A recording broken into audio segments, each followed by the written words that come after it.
this? Where do you hear this? What is it, man?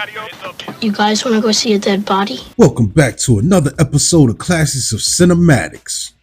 On this episode, we journey back in time to the summer of 1986, where nostalgia and adventure intertwine in the timeless classic Stand By Me. Adapted from a Stephen King novella, this coming-of-age tale captures the essence of friendship and the bittersweet beauty of youth. The story follows four inseparable friends in a transformative journey to find a missing boy's body, embarking on a poignant odyssey that will shape their lives forever. Led by an ensemble cast that includes River Phoenix, Wil Wheaton, Corey Feldman, and Jerry O'Connell, Stand By Me is a heartwarming, funny, and poignant tale that still resonates to this day. Hey folks, man, this is Monk, and we are back with another episode of Classics of Cinematics. And I'm joined as always my co-host. We got Bobby Blockbuster. Hey, yo. Yeah, folks, man. And on this episode, we are going to be talking about Stand By Me. And this is a classic Stephen King adaptation from 1986, man. But what's the thing that stands out, man? Let's get into that. You know, I was teeter-tottering between the story and the characters and the cast. So I'm gonna lead with the story. Go with the story, yeah. Because, you know, for me, that's what really, you know, separates this film from a lot of other Stephen King films, is because the way the story is delivered on screen. You know what I mean? And it's, for me personally, it's one of my favorite coming of age stories. And, you know, the fact that it really emphasizes growth and camaraderie and the adventures of youth traveling into the unknown. But the cool thing about the way this story plays out is not only do we get this, you know, this main story, but there's all these little stories within the story. You know what I'm saying? Like, we get these little backdrops on each one of our characters, you know what I'm saying? But it's done in a very natural way, you know what I'm saying? Like, you know how sometimes when you have your characters, they kind of force feed the backstory on us just to give, you know, a perspective or to make the story make sense.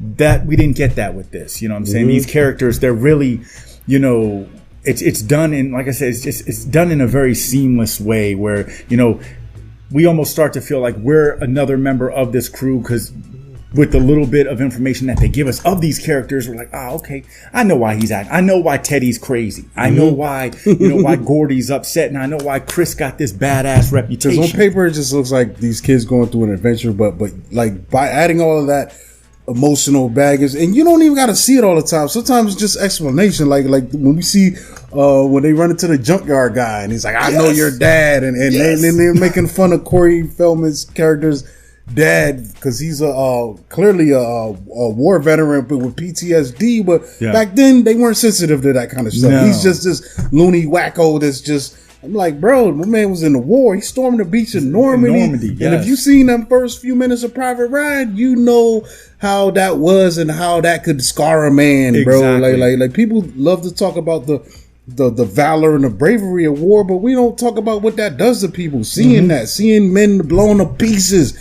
seeing guys that you're used to hanging with, having camaraderie with. All right, this is my man. I'm short this week. Maybe my fellow private loan me a couple bucks, you know, so I can send something home to my family. Yeah. And this mug gets blown away, while we're on a mission. Like, that doesn't do something to you, right? Like that. Right. So it's crazy how this film has the depth with the characters, putting that there and there, man. I think that's cool, man. So layered, and like you said, on paper, it looks so simple. But this is so far from that. And, you know, one thing I'm glad you brought up the junkyard scene. One thing I do love about that is also how they talk about how big myths can be through the eyes of a child. Like, I mean, they talk about this whole Chomper, sick balls and stuff. You found, man, Chomper's like a little house dog. He's like playing around and stuff. But, you know, as children, you know, myths will surpass the reality of any situation. You know what I'm saying? And also, this is the point where right after they scale the fence and they are done with their interaction with the junkyard keeper, this is when the tonal shift in the story really happens, because now it's really getting serious and they're really understanding of what they're going to go do. This is not just, we're not going to the woods just to camp out. We're going to go see a dead child. You know what I'm saying? To find a dead body, and it really is starting to resonate with them. It's wild to me, man. It's cool, man.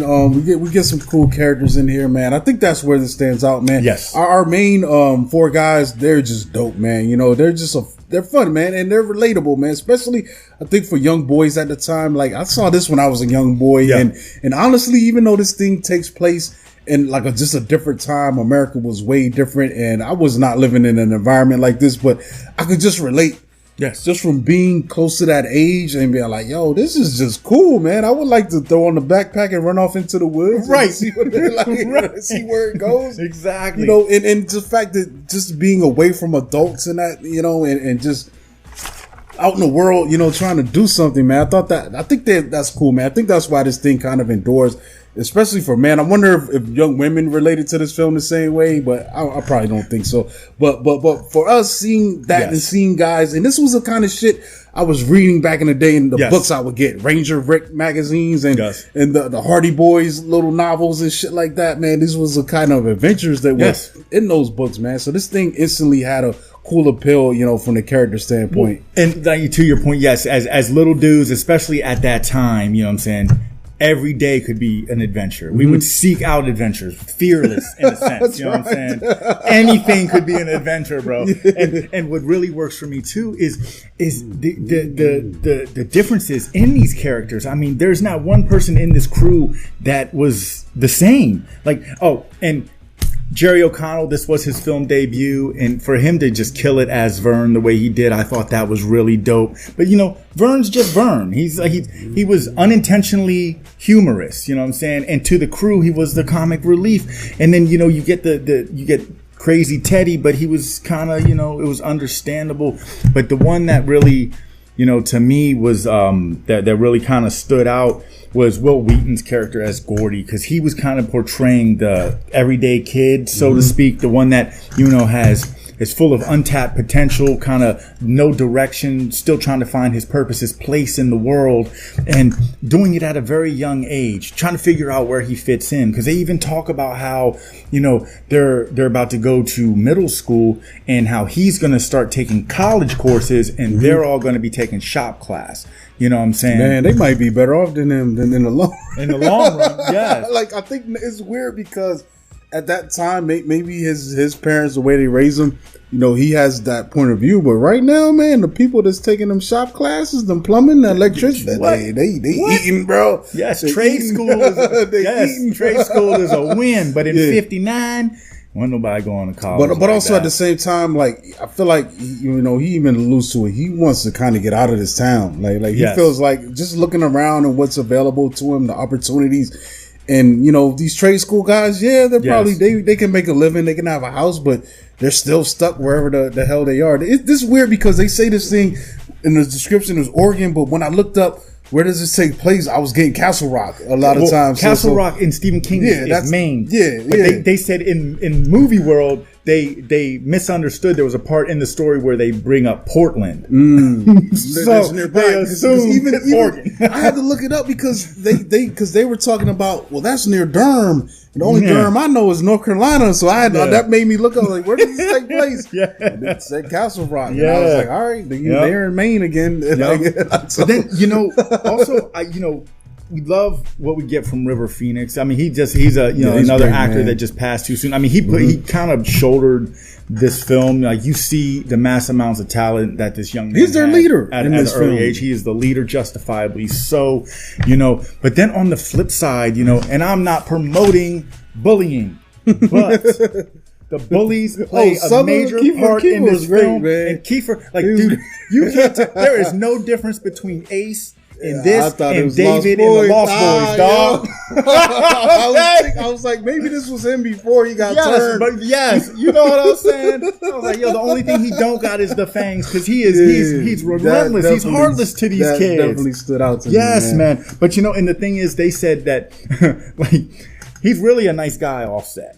Okay, I can imagine. You know, all the other characters, like it seems so natural because it feels like this is an extension of their personality. But Keith Sullivan had to kind of work at being an asshole. But they said for him to stay in character, he would actually off camera he would bully the kids around. Goddamn method actor. Yes, and it's funny because in the special features, they have a little documentary and everything. And Jerry O'Connell, he says, he was like, "Yo, I'm not really scared of anybody, but man, when I did this, Keith Sullivan scared the shit out of me." So you get that, and then another thing that stood out was Corey Feldman has also said in multiple interviews that because he was one of the leading children actors in the 80s, and they said that he said in all these interviews that his role as Teddy was the closest role that he ever played at that time, with personality and what he was going through in his personal life. So that's why I think this film translates so well, because just the natural element is just at the forefront, at all phases through this hour and 30 minutes. It plays so quick, but like I said, you feel like you're one of the guys watching this story as it's happening. This episode is brought to you by Classics to Cinematics merchandise. Now, I might not work out every day, but when I do, I want my body wrapped in this 100% pre-shrunk cotton Classics to Cinematics t-shirt, guaranteed to make my muscles look stronger and feel bigger. Get yours today. Don't be afraid to be cool. Click the link below. Yeah. But another thing that stands out to me too, man, is just some of the antics. There are a couple key scene points, man. Like that train chase. Like when that I was like, bro, even rewatching, even though I know what's going to happen, it's still high intensity. So basically, they get to a point. They're basically following the train tracks to get to this kid's dead body. And because I'm not sure, did he get struck by a train or was it an accident with those dudes? Something weird. The kid got struck by a train. Okay. Yeah. But he was hanging out with the kid went to go pick some blueberries and got hit by a train. Oh. Yeah. So, and that's why there's this kind of they keep making these train insinuations, even before the main train scene, which is also my favorite scene in this film. It shows Corey Feldman's character try to do the train dodge. Yeah, so that was crazy to me. Yeah, he was like, oh yeah. And I was actually thinking he might.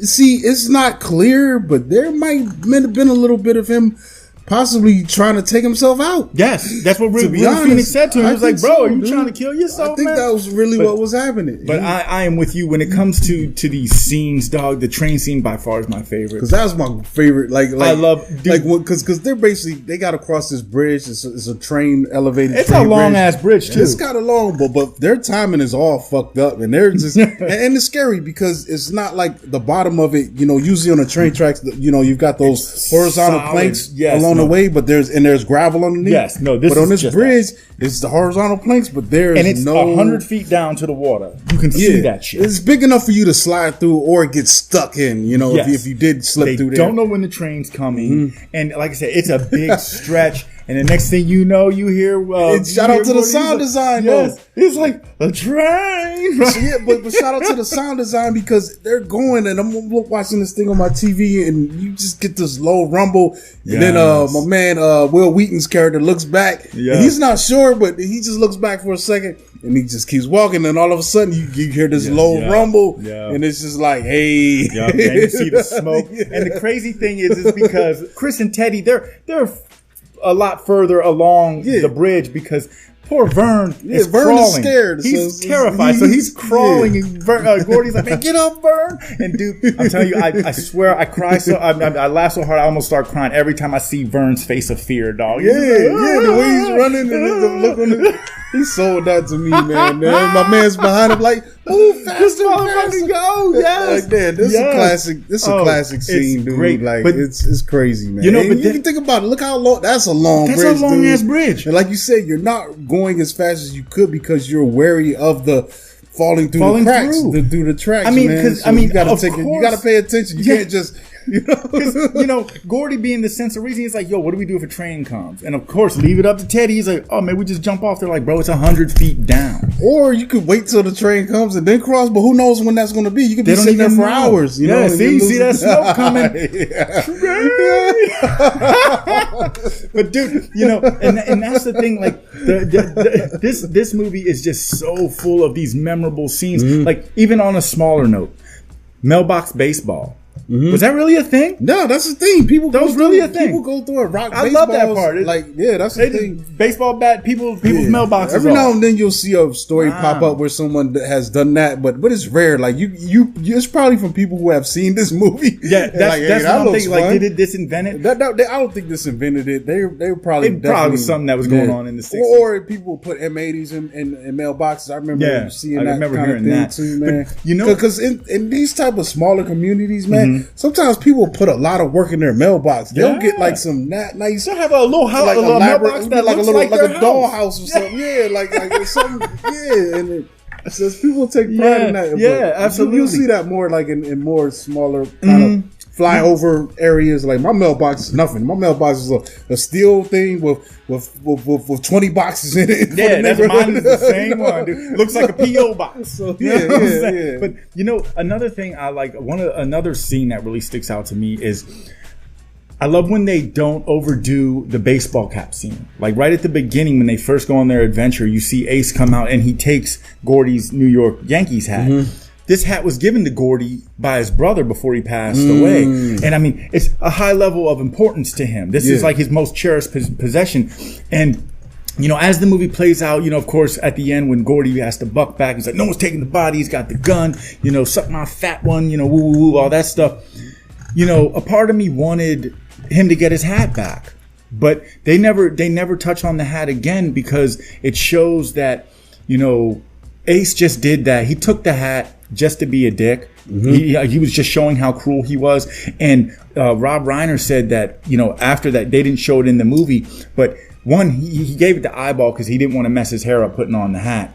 And right when they cut the corner, he threw the hat in the trash anyways because it was nothing to him. It could mean the world to Gordy, but it was nothing to him. And that's just another fact of life that something that is priceless to you as an individual could be treated like trash to somebody else. You know what I'm saying? The fact that they made that scene seem so important because it was to Gordy, but to the grand scheme of the film, it was just another thing. And it really just intensifies the fact that, the bullies in this film were one of the driving forces to keep pushing the kids further. There was ultimate fear going on all the time, but every time the bullies did something to them, it just motivated them to go further and keep trying to find this body. You know what I mean? Yeah. It's a lot of cool stuff in here, man. The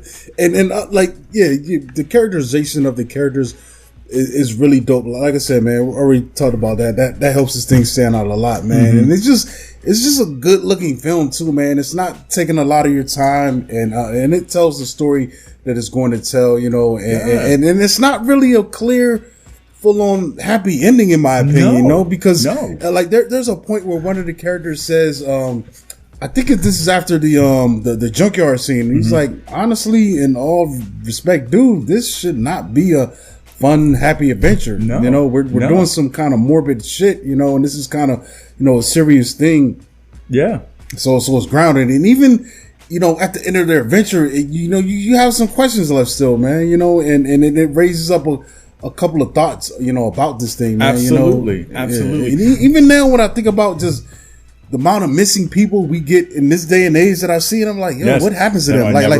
There's a flyer in front of my local beer store that I go to all the time. And I'm like, did they ever find this guy? This flyer's been here for like 6 months. Yes. I'm not, and I had a second where I paused. Like, damn, I wonder if they found Cuz. And that's, that's the sad reality. It's wild, man. Is that crazy. Regardless to whatever, if they're found or if they're not, the world keeps spinning and lives keep going on. Like it's important to people, and it's important, to put in the proper amount of energy and effort. But like I said, as the days go by and the world keeps turning, people just, it's not that they lose interest, they just start to forget, that other things get in the way of that, unless that this person has a direct attachment to you, which is just, it's sad, but another thing that to me personally, what really glues this film together outside of the things that we talked about was director Rob Reiner, like his approach, his vision in this, the way that he was the one who wrote the blueprint for the narration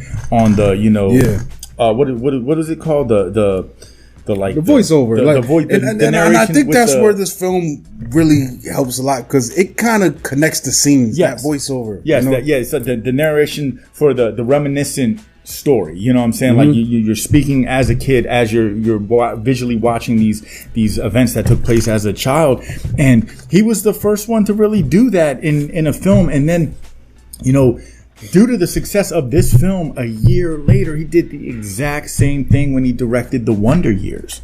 Like if you watch The Wonder Years, it plays out exactly like this. And then you look at how many films this film inspired. Man, this dude got a crazy resume, though. Yeah. I just want to give people, watching an example. This is Spinal Tap, classic.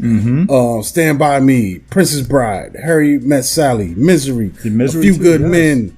Dude, this is crazy, dude. Yes. Ghosts of Mississippi, man. Like this guy's got hits under his. Yeah, and they said that he is able to pull maximum potential out of the actors and actresses because he is an actor himself, or he was in the 70s. He was in a TV show. I can't remember the name of it, but so he knows how to play both sides of the fence and what goes into it on both sides, which that you can't ask for anything. I mean, he's a player coach, you know what I'm saying? Yeah. To put it in other terms. He was in The Jerk as the he was a truck driver that scooped up Navin while he was hitchhiking. I mean, and just like I said, he was in Spinal Tap, Throw Marvel from the Chain, Postcards from the Edge, played a role in Misery, Sleeps. Yeah, he's an actor. He's an actor. You see what I'm saying? And then, like I said, look at how many films like that have took this blueprint and came out successful as well. Top of my list, dog, Sandlot. Sandlot plays almost exactly like this, just more lighthearted. You know what I mean? So,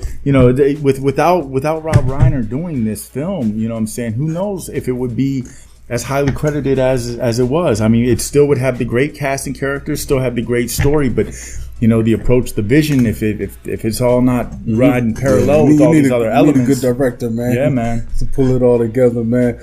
But speaking of that, man, I think we can pull this together and wrap this thing up, man. And this has been Stand By Me from 1986, man. Definitely go check this film out, man. It's one of my favorites of all time, man. Because it's funny because you brought it up, and I'm trying to find it streaming anywhere, so I just straight up bought it off Vudu so I could watch this, and I don't even mind because this is something that I'll put on, maybe once a year over the years, man. You know what I'm saying? Just to check it out and be reminded of how great filmmaking could be. And what's interesting? I was thinking about just as far as remake stuff to go, man.